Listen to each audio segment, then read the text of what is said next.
remember those. And again, when the waters are rage grew tame, we work for what was left will never be the same. On the 16th of September, Geographies of the Heart, stories from newcomers to Canada was released. People from all over the world contributed, and one of our very own from Trinidad and Tobago has also contributed to this book. Joining us this morning is Camille Mcmillian-Rambharat to share more. Good morning, Camille, and welcome. Good morning, Natasha, and happy Monday. Happy Monday to you, and thank you for waking up so early. I know that it is definitely a lot earlier where you are right now in Canada. How are you doing this morning? I'm very much awake. The clocks changed last night, so a great start to the new time zone. We're supposed to get 1 hour extra, so here we are. There we go, enjoying, of course, that 1 hour extra. And we're really happy to have you on the show this morning. One can only imagine the joy that you feel, the pride as well, being a part of this project. Now, there are so many different aspects to this, but we need to particularly start with your contribution to this. What inspired you, and how did you become a part of this project, Camille? I'm sorry? What inspired you, and how did you become a part of this project? What inspired me is, for some reason, I always knew, I was told that I needed to write because I have so many stories. And it was just prior to COVID, early 2020, where I went through a really horrible experience of workplace bullying and harassment, and was trying to navigate what that was about. And I had so many feelings and emotions and isolation. And my very good friend invited me, this was before the lockdown, to attend a presentation at one of the universities here in Vancouver. And I said to her, yes, I'll meet you there. And she said, no, you won't. So I'm coming to get you. I went to this presentation, and I can't even remember what the presentation was about, but there was something that triggered me by one of the participants. And when I said, oh, I experienced that, the whole room wanted to know my experience. And it was just a flood of emotions, and it was the first time I went public with my experience and what I was going through. And one of the professors who were in the room at the time said to me, I mean, there was not a dry eye in the room with me telling that story. And the professor across the room shouted out to me, you need to write a book. You must tell your story. 1 year later, she contacted me via LinkedIn and said, hey, we would love to have you be part of this project. And are you interested? And well, it's COVID. And I said, yeah, I would love to. It was a great opportunity. And here I am.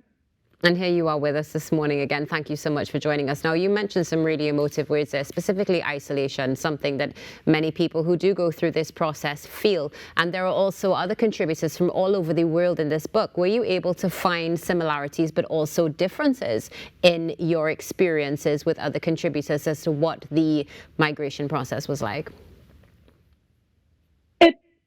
That's a great question. Because everyone wrote on wars in their country from different parts of the world. Yes and no. My story was more specific to finding work. How do we, when we get here, how do we fit in with finding jobs? And it's changing that whole, doing interviews, having to unlearn everything you know, your career. Both Clarence and myself had to literally dumb down our resumes and apply for any job. So mine was a bit different. Some people's stories were surviving cancer and the process that she went through.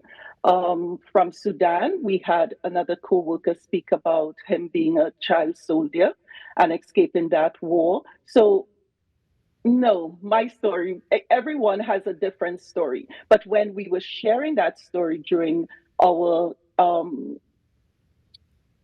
time we spent together on Zoom, there were just little parts to my story people felt that they had gone through, especially finding work in Canada and having to change everything about you and who you are to be able to become what is known here as the fit. Definitely. I mean, just listening to you, I can only imagine what the experience would have been like firsthand. So thank you so much for, of course, contributing to the book. Let's talk about how this has affected you personally. I know that you are somebody you love to read, and one of the things that you would have mentioned recently on social media is being on the other side of the table. What has the experience been like now sitting as an author? It's good. So we had our first launch the week before my birthday back in September, and it was really interesting. We had it out. We have some dates throughout the rest of the year and early into next year. And I was surprised by reading part of my story. And again, it's when you think that you're the only one, and that's why I love to share on social media my experiences, because sometimes we think we are the only one. So the part that I shared was about workplace bullying and harassment.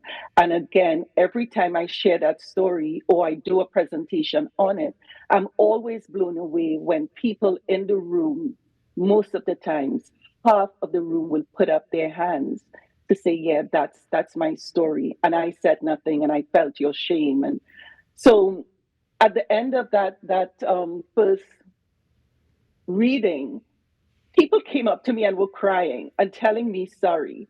And although this happened in 2019, I said to them, it's okay. It's okay to tell your story. For me, I was able to put pen to paper to write my story. Some people felt that they couldn't share even with their families, and they had to change careers without their loved ones understanding why are you changing your careers. So it's something that we can tell stories in different ways. So whether it's writing anonymously, whether it's singing it, writing it, but we have to raise our voices. And that was the really important part for me. Um, Speaking up, standing up and speaking out, although there was pushback and still is, to silence me. And Trini woman, Caribbean Mm-hmm. woman, no, we won't be silenced where wrongdoing is taking place. Definitely. Camille, listening to you, I mean, you can hear the emotion. We know that this is definitely something that is incredibly powerful before we've even read it. And speaking up is something that is absolutely admirable. So a two-pronged question for you now. Would you say that being able to write was a cathartic experience? And could you perhaps give us maybe just a little bit of insight into some of the content behind your contribution? So some of the content was how come we ended up here. So I went back to the story about being age 16 and visiting my grandmother who lived in Toronto for many years because she became a young widow, and how I fell in love with Canada, where it started. And throughout the book, so I started that story and having our children many years later visiting Canada and how they fell in love with it. So we all fell in love with it. And for some reason, Canada never left my heart, never. We traveled throughout, and especially back to the US because my siblings all lived there with their families. But I always knew at some point Canada would be home for me. So I spoke about the challenges, the sudden change in weather. We chose Vancouver because it hardly has snow out here, and it was the worst snowstorm they had for, I think, a straight week or two when we got here. So having to navigate that, having to get the kids in school, being asked, what's your first language? After having a 10-minute discussion, whether it's at your kids' school to have them registered, or for me at interviews. And you go, oh, we only speak English in Trinidad. No, no, no, but what's your first language? So navigating those things. And it's one of hope.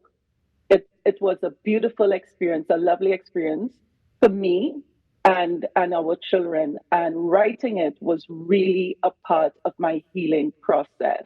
I didn't realize how much I needed to let out, and it was a beautiful experience for me to part of my healing process journey.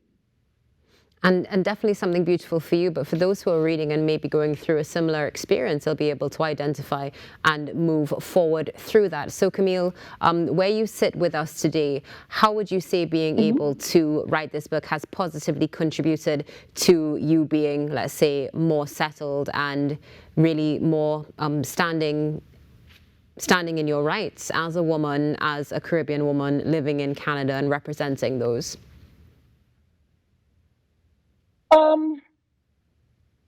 When I with the book, it is one of those things that it's like a painting when I read it or I get feedback on it. So it's actually like a one shot with this is a sort of this is your life to see how I was able to navigate, not just for myself, but for our family. Um, the safe spaces that I now um, demand and expect some of my clients who I work with that how do you navigate, how do you speak up respectfully? And also, it's not just for, I also want employers as well and people in authority to understand the importance of a healthy, safe workplace. I know recently in Trinidad and Tobago, there was an incident with a young man with bullying. It is more than us just making noise.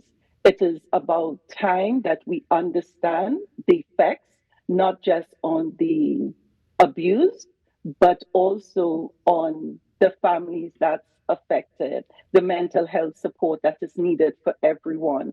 And that is something that I want to drive home. On the other part of it, I have Trinidadian friends who would contact me and say, hey, I'm thinking about migrating, but I'm afraid to. And how should I go about it? Should I go first? Should we all go? And to say to them, I always say, why? I would say, find your why. Why do you want to migrate? And this is part of the story as well in the book. Find your why.